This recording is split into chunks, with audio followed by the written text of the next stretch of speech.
sobre todo en los varones, problemas de aumentos de presión intraabdominal por problemas como la hiperplasia prostática benigna, por ejemplo. El paciente hace esfuerzo físico, hace esfuerzo para iniciar el chorro miccional.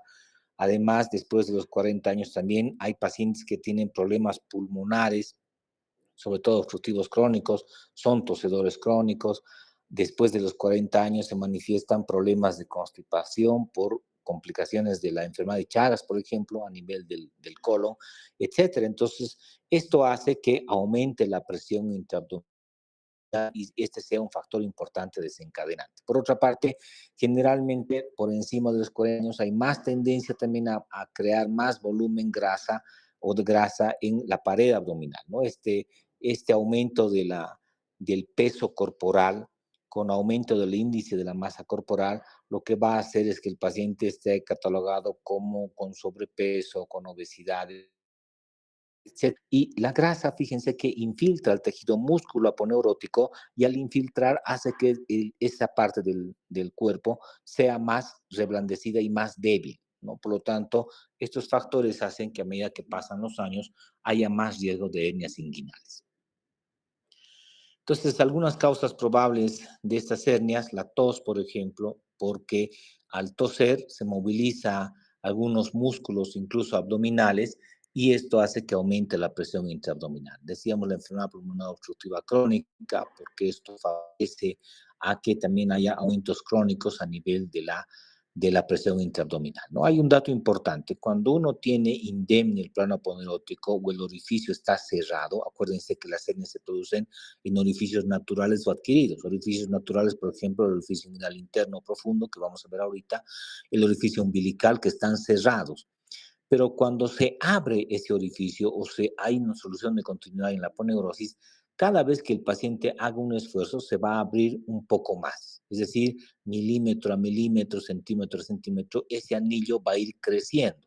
Todas las hernias no es que aparezca de un día para otro y aparezca con un diámetro o un anillo de 5 o 6 centímetros, sino que empezaron con soluciones muy pequeñas, a veces de milímetros, y a medida que el paciente cada vez suma el esfuerzo física o el aumento de la presión intraabdominal, eso se va dilatando. Y por lo tanto, hay más riesgo de que crezca el anillo y por lo tanto una hernia que sea de mayor volumen, ¿no? El esfuerzo, decíamos, con los pacientes con estreñimiento, prostatismo, el embarazo en las mujeres es también un factor desencadenante porque el aumento de la presión intraabdominal es un factor de riesgo, decíamos, el peso al nacimiento menos a 1500, esto en las hernias congénitas, no solamente umbilicales, sino algunas hernias inguinales, sobre todo indirectas, que vamos a ver después. Fíjense que también está asociada a la aparición de hernias con factores genéticos, por eso hay antecedentes familiares. La maniobra de Valsalva que hacen los pacientes, eso también es un aumento de la presión intraabdominal.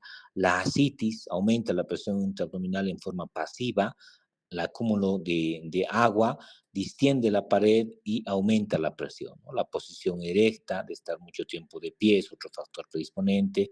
Algunos trastornos congénitos del tejido conectivo, como los lupus, por ejemplo, etcétera. Los defectos de la síntesis de colágena, las incisiones previas en el cuadrante inferior derecho que van a debilitar definitivamente esa zona y por lo tanto en el aumento de la presión intraabdominal en un paciente normal, pues en un paciente que tenga una incisión previa aumenta más veces el riesgo de tener una hernia, ¿no? Los aneurismas arteriales, el tabaquismo, que es otro factor importante, ¿no? De hecho, el paciente que tiene antecedentes de tabaquismo, se recomienda no operar si es que no deja de consumir el tabaco por lo menos un mes antes de la cirugía.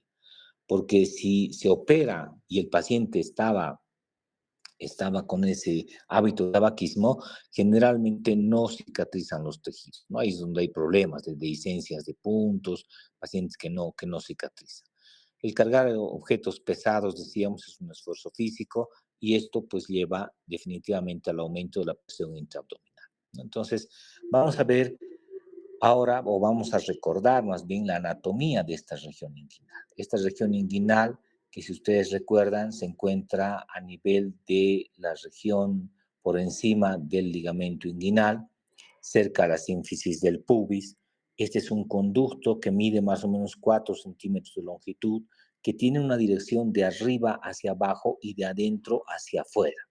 y que para su estudio anatómico está dividido en 4 paredes y 2 orificios. Las paredes son la pared inferior del conducto inguinal, la pared superior, la pared anterior y la pared posterior. Y hay 2 orificios, un orificio inguinal externo o superficial y un orificio inguinal interno o profundo. El contenido de este conducto inguinal está ocupado por en el varón el cordón espermático y en la mujer el ligamento redondo, que es un ligamento importante a nivel del útero. Entonces, para poder ver cómo está formado esta región, vamos a describir o recordar más bien lo que ustedes bien han aprendido en anatomía. Entonces, por una parte, la espina ilíaca anterosuperior es un reparo anatómico que tenemos que tomar en cuenta. Por otra, la sínfisis del pubis. Y acuérdense que hay un ligamento entre la espina ilíaca anterosuperior y el pubis, ¿no? Ese es el ligamento inguinal, llamado también la arcada de Poupart. Y encima de este ligamento está ese conducto inguinal que habíamos dicho hace un momento, ¿no? Y que decíamos que para el estudio anatómico está dividido en 4 paredes y 2 orificios. Fíjense que este es el orificio externo o superficial y este es el orificio interno o profundo. Aquí puede haber ya alguna complicación, porque alguien pudiera decir que este es el orificio interno al estar cerca de la línea media y este es el orificio externo por estar alejado a la línea media, ¿no? Aquí, sin embargo, se refiere a la profundidad a la cual se encuentran ambos orificios. Este está cerca a la piel, por eso es externo superficial, y este está cerca al peritoneo parietal, más bien está en contacto con el peritoneo parietal, por eso es interno o profundo.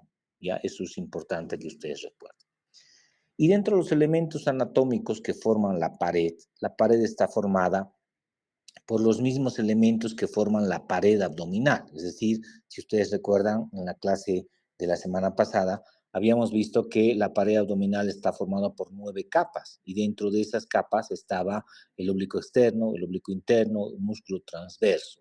Esas estructuras, además de la fascia transversalis, esas estructuras van a formar las paredes de este conducto inguinal. Entonces, por una parte tenemos al oblicuo externo. Es un músculo, si ustedes recuerdan, que se inserta a nivel de las 6 a 7 últimas costillas en las caras laterales y que sus fibras se dirigen hacia abajo y hacia la parte central. Habíamos dicho que este músculo forma parte de la vaina anterior de los rectos, forma parte de la línea alba porque sus fibras se entrelazan con las del lado opuesto y así van a formar la línea alba.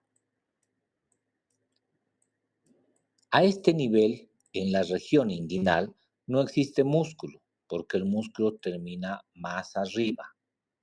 Entonces, de manera que en esta zona solo está su tendón de inserción, ¿ya? Como tendón de inserción a el músculo oblicuo externo. Entonces, esto va a formar la pared anterior del conducto inguinal, la aponeurosis del músculo oblicuo externo.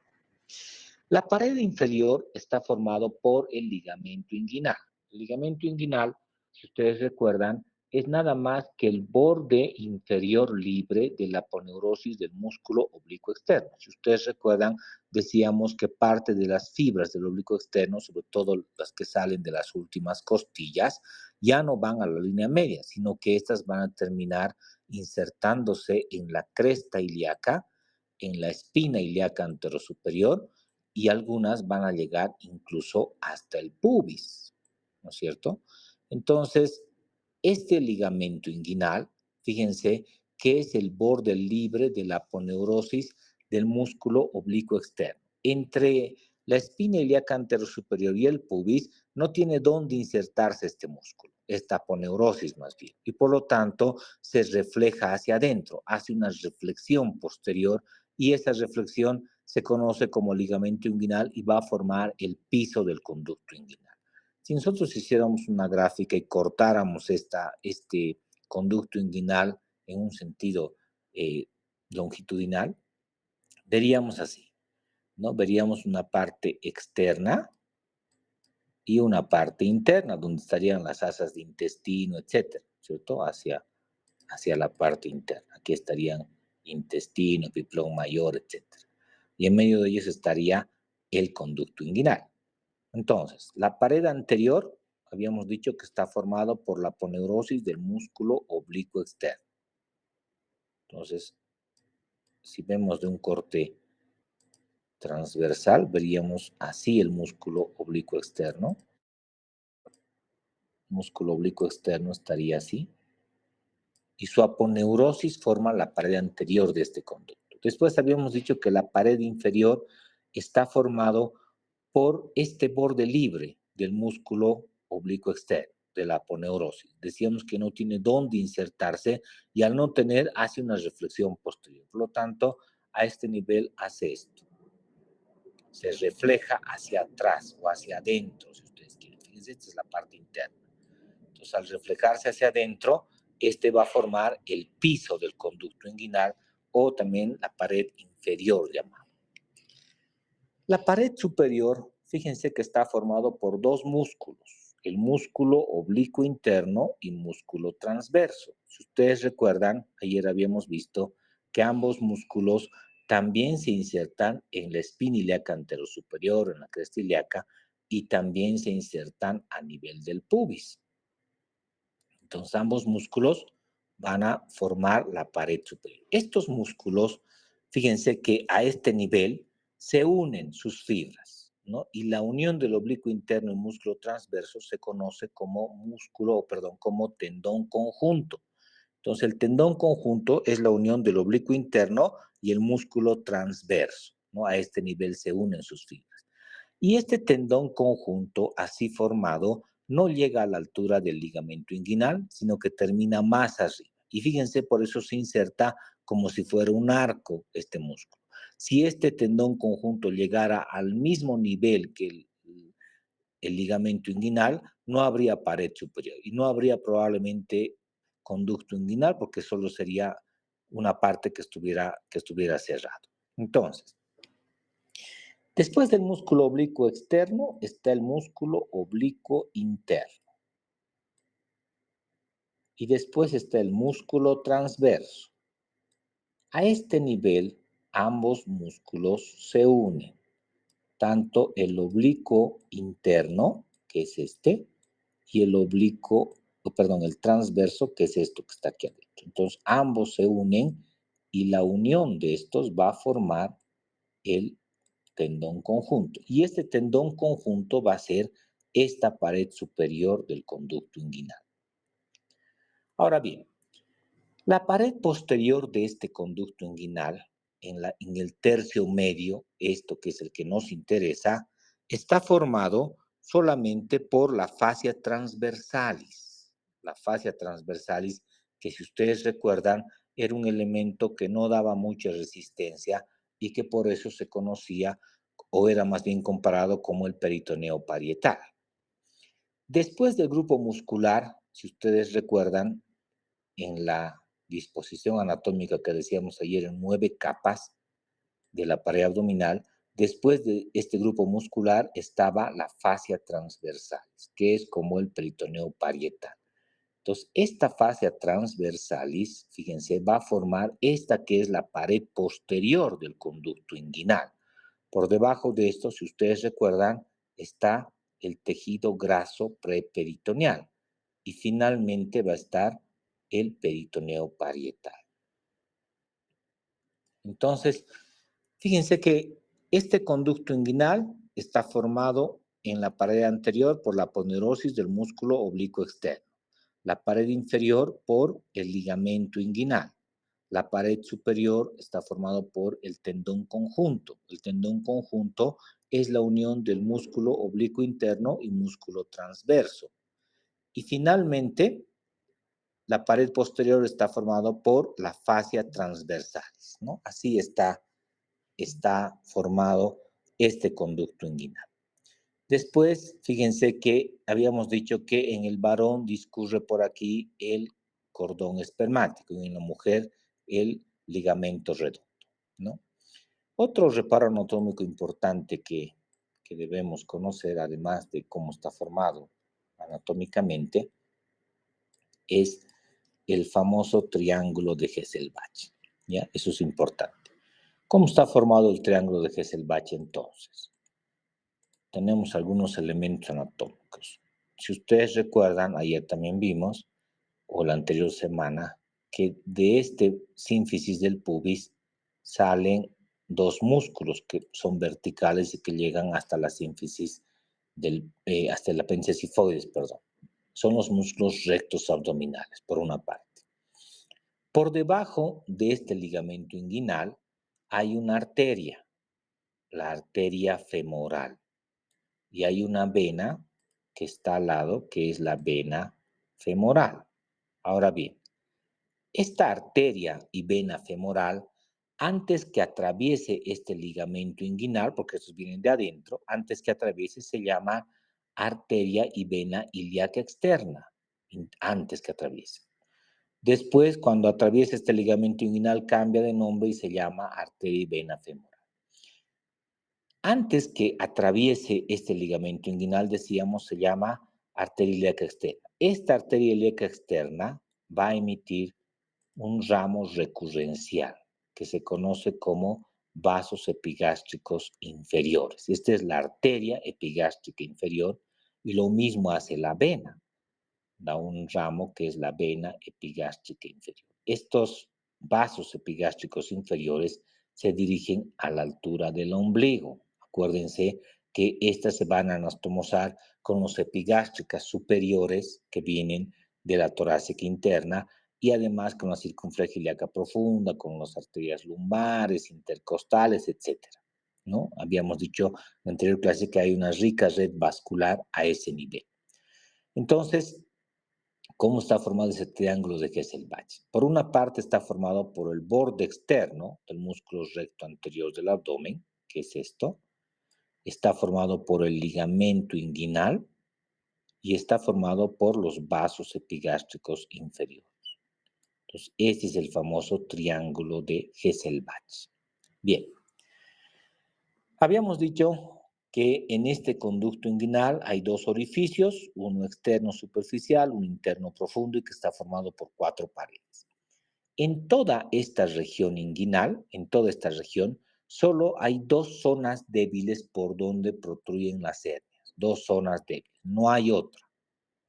Una de ellas es el orificio inguinal interno o profundo. Por aquí salen hernias. Y la otra es la pared posterior del conducto inguinal, ¿no? Si ustedes recuerdan, esta pared posterior que viene desde aquí está formado solo por la fascia transversalis. Entonces, por eso es una zona débil y por lo tanto es una zona herniógena. Entonces, solamente por estas 2 zonas salen hernias.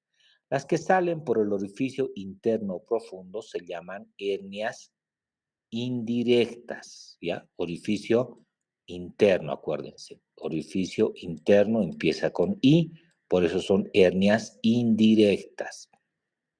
En cambio, las que salen por la pared posterior del conducto inguinal, que es esta, se llaman hernias directas, ¿ya? La pared posterior empieza con P, pared posterior del conducto inguinal. Si a esa P le quitamos esto, se convierte en D. Entonces son hernias directas. Ahora bien, ¿qué nos dice la teoría en relación a estas 2 zonas herniógenas y el triángulo de Hesselbach? Las hernias que salen por dentro del triángulo de Hesselbach son hernias directas y las que salen por fuera son hernias indirectas, ¿no? Si ustedes ven la gráfica, lo que está por dentro del triángulo de Hesselbach es la pared posterior del conducto inguinal. Y habíamos dicho que las hernias que salen por esta pared posterior son hernias directas. En cambio, lo que está por fuera son hernias indirectas. Ahora bien, estos vasos epigástricos también nos pueden servir de límite para definir las hernias directas y las indirectas. Y entonces diríamos, las hernias que salen por dentro de los vasos epigástricos son hernias directas. Dentro, ahora sí nos referimos a la línea media. Entonces, todo esto sería dentro de los vasos epigástricos y todo esto sería lateral o fuera de los vasos epigástricos. Entonces, las hernias que salen por dentro de los vasos epigástricos son hernias directas y las que salen por fuera son hernias indirectas, ¿no? Eso es importante de recordar.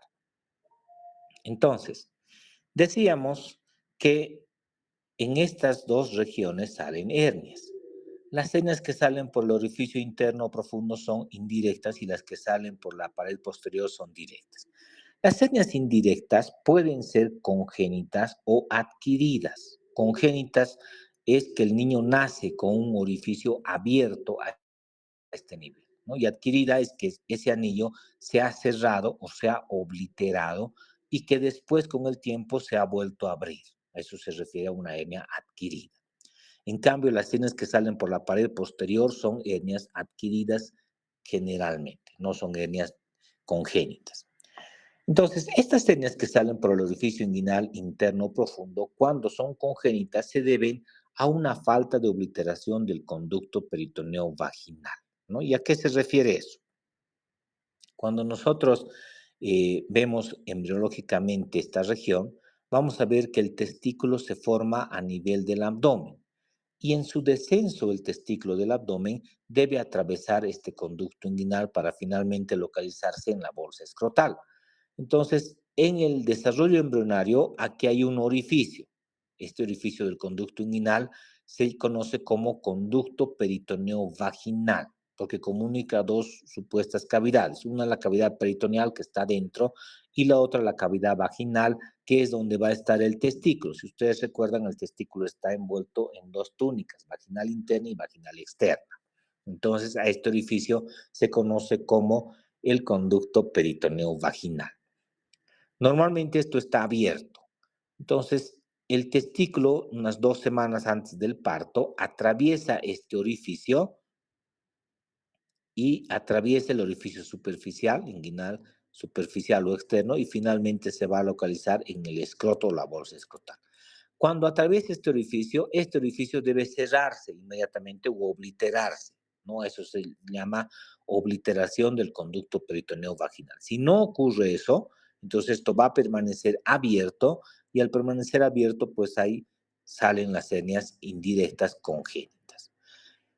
En otros casos se ha cerrado, se ha obliterado este orificio, el niño al nacer no tiene hernia, pero con el paso de los años, en el tiempo, se vuelve a abrir. Entonces también aparecen hernias. Ahora bien, existen hernias que son también mixtas o hernias en pantalón, ¿no? Y cuando hablamos de una hernia mixta o en pantalón, hablamos de una hernia que sale en el mismo paciente y en el mismo lado, tanto directa como indirecta. Perdón, tanto directa como indirecta. Entonces, si vemos que las hernias salen por el orificio inguinal interno profundo, su saco sería así. Y las que salen de la pared posterior, su saco sería así. Por eso se llama hernia en pantalón, porque parece de verdad un pantalón, donde la ranura del pantalón sería los vasos epigástricos inferiores, que son estos que están viendo. Ya, eso es, es importante. Bueno, volvamos a lo que estábamos en relación a las diapositivas. En esta imagen nosotros vemos ese mismo conducto inguinal. Estamos viendo los tres diferentes músculos que forman las paredes del conducto inguinal. Por una parte, el oblicuo externo, oblicuo interno y músculo transverso. El oblicuo externo, si ustedes recuerdan, decíamos la prolongación aponeurótica va a formar la pared anterior de este conducto inguinal, tomando en cuenta que esta es la parte externa y esta es la parte interna donde está el intestino, etcétera. Entonces, la pared anterior está formada por la aponeurosis de este músculo oblicuo externo. Fíjense que el borde inferior, decíamos, se refleja hacia adentro y eso va a formar el ligamento inguinal.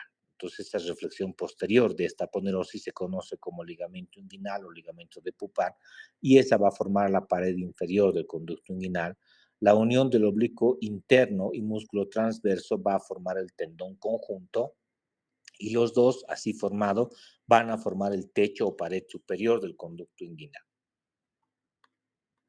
Y finalmente, en este tercio medio, habíamos dicho que esta pared posterior está formada solamente por la fascia transversalis.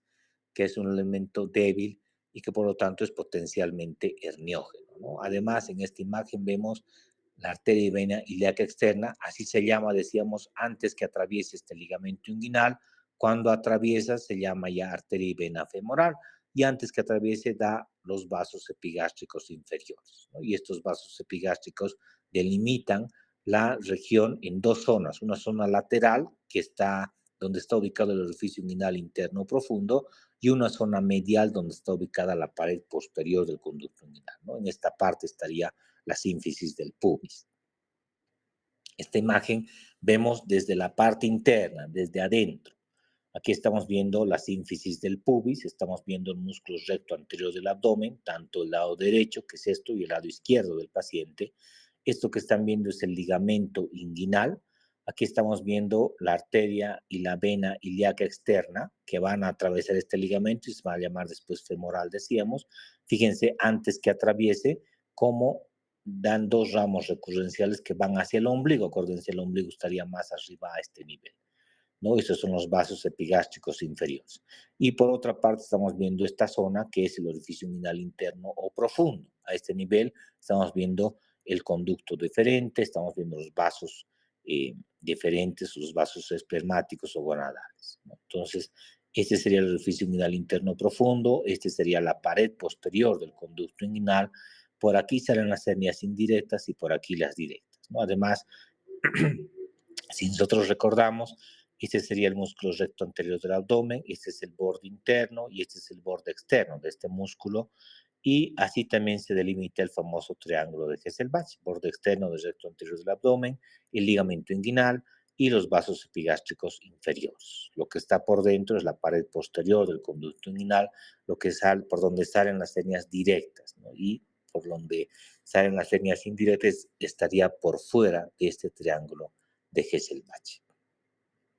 Esta es otra imagen donde también nos muestra lo mismo en una región interna.